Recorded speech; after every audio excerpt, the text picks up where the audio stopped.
তোমার জীবনে যখন তুমি লক্ষ্যের উদ্দেশ্যে স্বপ্নের উদ্দেশ্যে ছোটা শুরু করবে, তখন হঠাৎ একটা ঘটনা ঘটবে, তা হলো পরাজয়। কিন্তু আমি হেরে গিয়েছি বলে বিভিন্ন মানুষ বিভিন্ন কথা শোনাচ্ছে বলে আমার স্বপ্ন, আমার লক্ষ্যের উদ্দেশ্যে ছোটা বন্ধ করে আমি বারবার চেষ্টা করে লক্ষ্যের চূড়ায় পৌঁছানোর কাছাকাছি এসে হেরে যাচ্ছি। তাই আমি বলছি, স্বপ্ন দেখার কোনো বিকল্প নেই, প্রতিভা যথেষ্ট নয়, পৃথিবীর ব্যর্থ প্রতিভাবানদের দিয়ে ভরা। শিক্ষা যথেষ্ট নয়, পৃথিবীর সবখানে শিক্ষিত অসহায় ও নিঃস্ব মানুষ খুঁজে পাবে। স্বপ্ন দেখো এবং তাকে লক্ষ্য বানিয়ে তাকে অর্জনের জন্য পরিশ্রম করো। মানুষের দ্বারাই যে কোনো কিছুই সম্ভব। স্বপ্ন সত্যি হয়।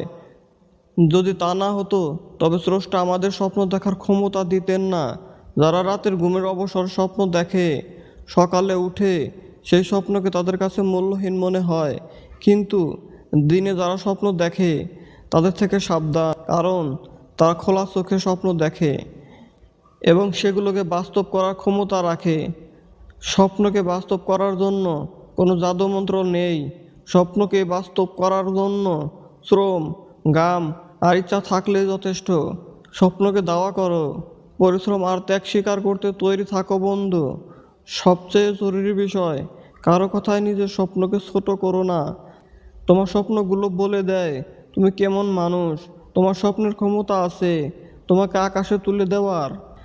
স্বপ্ন আর বাস্তবকে এক করার পথ আসলেই আছে।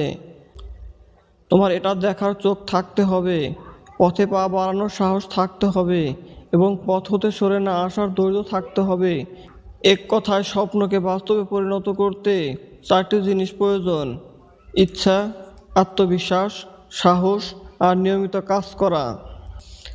ধন্যবাদ সবাইকে।